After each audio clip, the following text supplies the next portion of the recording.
নমস্কাৰ বন্ধুসকল, মই ইন্দু মোহন ভৰালী আৰু আপোনালোকে চাই আছে আইবিটেক ইউটিউব চেনেল। আজি ভিডিঅ'টো মই ষ্টেট প্ৰ ছফ্টৱেৰটোৰ ওপৰত বনাম। ভিডিঅ'টোত মই এটা আৰচিচি বিল্ডিঙৰ কংক্ৰিট ডিজাইন কৰিম। আহক ভিডিঅ'টো আৰম্ভ কৰোঁ। প্ৰথমে বিল্ডিঙৰ প্লেনটো বনাই লওঁ। 4x3 মিটাৰৰ 4টা ৰুম হ'ব, মাজতে 2 মিটাৰৰ এটা কৰিডৰ হ'ব। আহক প্লেনটো বনাই লওঁ। এইটো 4 মিটাৰ, 2 মিটাৰ, 4 মিটাৰ। এইটো এটা বিম বনাই লৈছোঁ, বাকীকেইটা আমি ট্ৰান্সলেশ্যন ৰিপিট কৰি দিম। এইটো টপ ভিউত লৈ লওঁ। বিমটো সিলেক্ট কৰি ট্ৰান্সলেশ্যন ৰিপিট, ডাইৰেকশ্যনটো Z, numbers of step 2, spacing 3, link step, okay. এইটো বনি গ'ল প্লেনটো। এতিয়া আমি কলমখিনি বনাওঁ। নোট কাৰ্চাৰ ল'ম, গোটেই নোটখিনি সিলেক্ট কৰিম, translation repeat, direction Y, step 1, spacing -2, link step, okay. -2 মই কিয় দিছোঁ মানে এইটো আমাৰ বিল্ডিঙৰ যিটো ফাউণ্ডেশ্যনৰ ডেপ্থ হ'ব 2 মিটাৰ দিছোঁ, সেইটো দিছোঁ মই।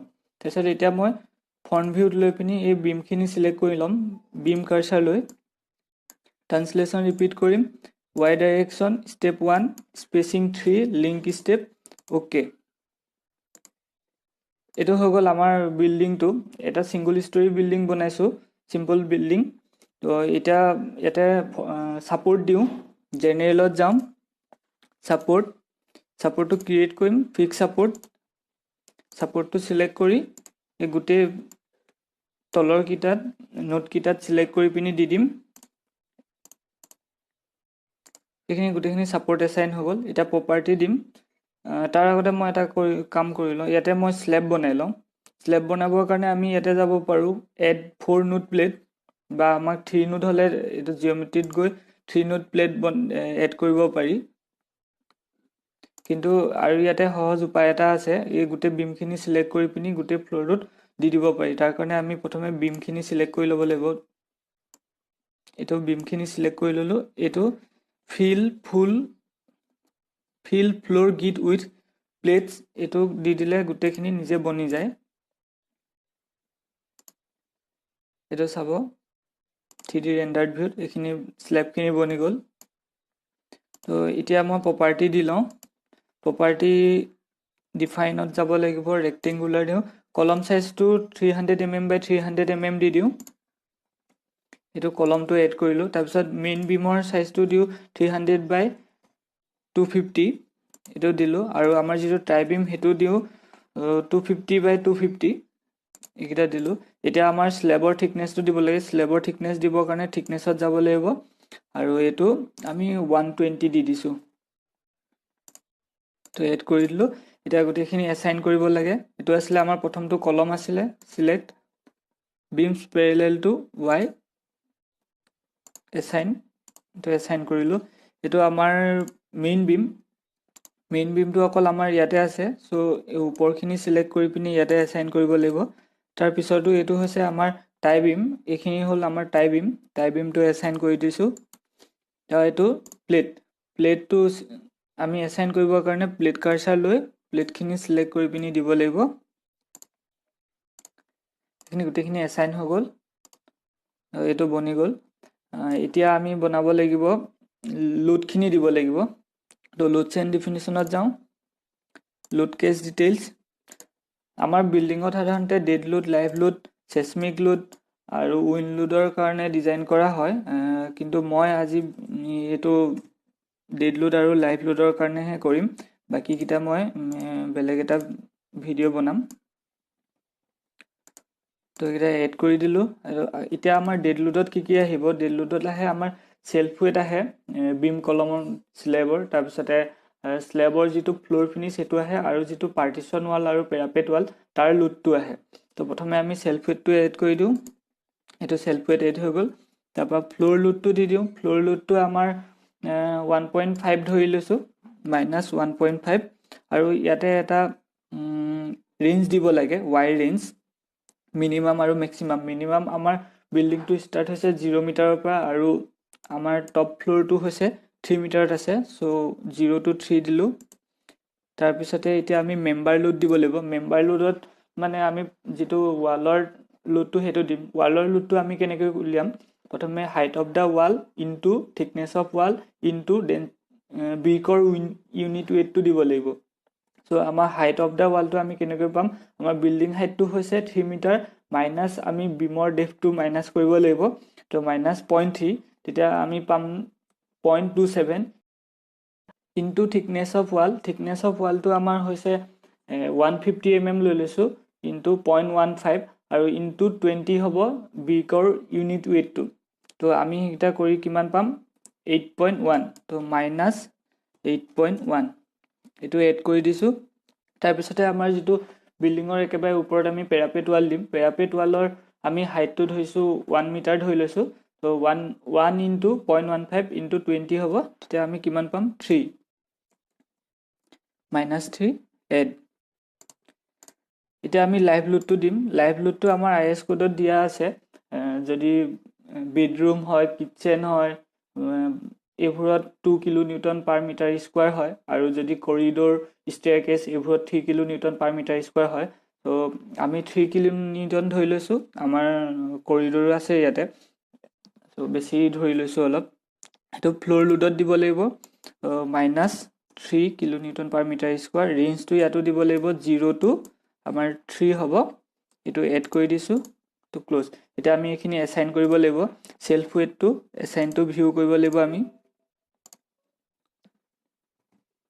তাৰ পিছতে এটো আমাৰ এটো যেটো লোডটো হৈছে এটো আমাৰ এই বিমডালৰ ওপৰত পৰিব পাৰ্টিশন ৱালখন আমাৰ ইয়াত হ'ব সো এটো আমি এটো বিমত এসাইন কৰিব লাগিব তো assign two selected beam assign yes তাৰ পিছতে নেক্সট এটো লোডটো আমাৰ ইয়াত থাকিব ইয়াৰ ওপৰত পেৰাপেট ৱাল থাকিব সো এটো সিলেক্ট কৰি পিনি এটো বিমটোত এসাইন কৰি দিম বাকি এইকিটা যিকিটা ফ্লোৰ লোড কিটা এইকিটা আমি যেহেতু ইয়াত ৰেঞ্জ দি দিছো 0 টু 3 0 টু 3 সো আমি ইয়াতে বেলেগকে এসাইন কৰিব নালাগে নিজে নিজে এটো এসাইন হৈ যায় এটা আৰু এটা আমি কাম কৰিব লাগিব আমি লোড কম্বিনেশন কৰিব লাগিব সো হেতু লোড কম্বিনেশন আমি লোড কেস ডিটেইলছত যাব লাগিব এড কৰিব লাগিব ইয়াতে অটো লোড কম্বিনেশন বুলি আছে আমি নিজেও কৰিব পাৰো এটো অটোমেটিকটো এটা মই কৰি দিছো এটো কোডটো সিলেক্ট কৰিব লাগে ইন্ডিয়ান কোড লৈ লব জেনাৰেট লোড এড কৰি দিব এটো হৈ গল এনালাইসিস পাৰ্টটো নো প্ৰিন্ট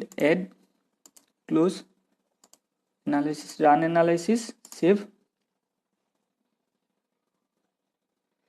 তো এটো হৈ গল আমাৰ আউটপুট ফাইলটো ওলাই গল এতিয়া মই এটো ক্লোজ কৰি পিনি ডিজাইনটো কৰো ডিজাইনত যাম ইয়াত তলত ডিজাইন বুলি আছে তাৰপিছতে কংক্ৰিটত যাব তাৰপা ইয়াতে কোডটো সিলেক্ট কৰি লব মোৰ এটো IS 456 ত আছে মই ডিফল্ট কৰি থৈছো আপোনালোকে এটো সিলেক্ট কৰি লব তাৰপিছতে ডিফাইন প্যাৰামিটাৰত যাব ক্লিয়াৰ মানে হৈছে ক্লিয়াৰ কভাৰ আমাৰ কলমৰ হয় 40 mm তো এটো এড কৰিলো বিমৰ হয় 25 তাৰপিছতে আৰু স্ল্যাবৰ হয় 20 একিটা এড কৰিলো তাৰপিছতে আহিলে আমাৰ FC মানে এটো গ্ৰেড অফ কংক্ৰিটৰ 20 দি দিছো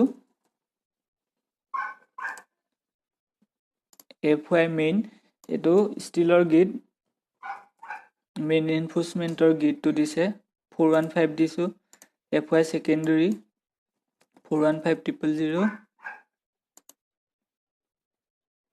তাৰপিছতে আহিলে ম্যাক্সিমাম মেইন এটো মেইন ৰিনফোৰ্সমেন্টৰ ম্যাক্সিমাম ডায়ামিটাৰ 16 দিছো মেইন ম্যাক্সিমাম সেকেন্ডাৰী 12 দি দিছো তাৰপিছতে মিনিমাম মেইন 10 দি দিছো আৰু মিনিমাম সেকেন্ডাৰী 6 দি দিছো তো এতিয়া এখিনি আমি এড কৰিব লাগিব আৰু কিবা থাকি গৈছে নি নাই এখিনি বাকিখিনি নিদিলেও হ'ব তো এখিনি আমি এসাইন কৰিব লাগিব এটো হৈছে আমাৰ কলমৰ ক্লিয়াৰ কভাৰ সো আমি সিলেক্টত গৈ beams parallel to y ইয়াত এসাইন কৰিব লাগিব এটো আমাৰ বিমৰ ক্লিয়াৰ কভাৰ তো আমি কি কৰিম ইয়াতে গৈ x z তো এটো এসাইন কৰি দিলো এটো হৈছে আমাৰ স্ল্যাবৰটোৰ কাৰণে স্ল্যাব কাৰ্সাৰ লৈ এসাইন কৰি দিলো এইকিটা বাকি কিটা এসাইনটো ভিউ কৰিব লাগিব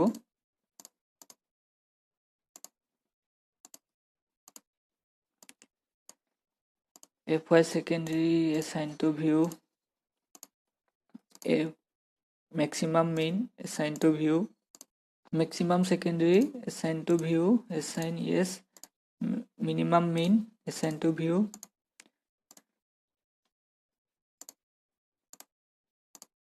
এইকেইটা assign to view হৈ গ'ল। এতিয়া আমাৰ বাকি আছে কমান্ডছত গৈ design beam add, design column add, design slab add, take off add, এইকেইটা আমি এসাইন কৰিবলৈ ডিজাইন বিম আমি বিমত এসাইন কৰিম। বিম কাৰ্সাৰ লৈ সিলেক্টত যাম, beams parallel to x, beams parallel to z, assign to selected beam, assign column beams parallel to y,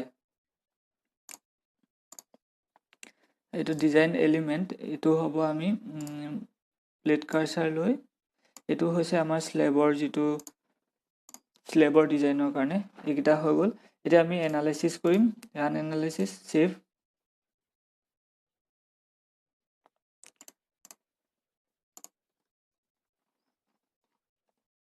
এটো আউটপুট ফাইলটো ওলাই গ'ল আমাৰ। তে ইয়াতে আমাৰ সব দি দিছে, বিম নাম্বাৰ 1 ডিজাইন ৰিজাল্টস এইখিনি দি দিছে, ইয়াতে এটো দিছে আপোনাৰ আমাৰ ইয়াতে চাৰিডাল ৰিইনফোৰ্সমেন্ট লাগিব, 0 মিটাৰ ডিসটেন্সত 12 mm ডায়া হ'ব, 1 লেয়াৰ থাকিব। তাৰছত এটো টপত হয়, বটমত দুডাল লাগিব, 12 mm ডায়া হয়। তাৰপিছতে আকৌ চেয়াৰ ৰিইনফোৰ্সমেন্ট লাগিব আমাৰ 2 legged 6 mm dia, 100 mm centre to centre, 1000 মিটাৰটো দেখাইছে, 2000 দেখাইছে, 3000 4000 এনেকৈ গুটেটো দেখাই দিয়ে। ইয়াতে সবৰে আছে ডিজাইনবোৰ আৰু এৰিয়া অফ ষ্টিল কিমান লাগিব সেইবোৰ সব ধুনীয়াকৈ দেখাই দিয়ে। আউটপুট ফাইলটো আপোনালোকে নিজে এবাৰ চাই ল'ব, ভালকে বুজি পাব। বিম কলম গুটেখিনিয়ে দেখায়। বাকি আৰু যদি আমি ক্ৰস সেকশনটো চাব বিচাৰো, তেতিয়া সাপোজ এটো বিমৰ আমাৰ লাগে, এটো ইয়াতে চাব পাৰো।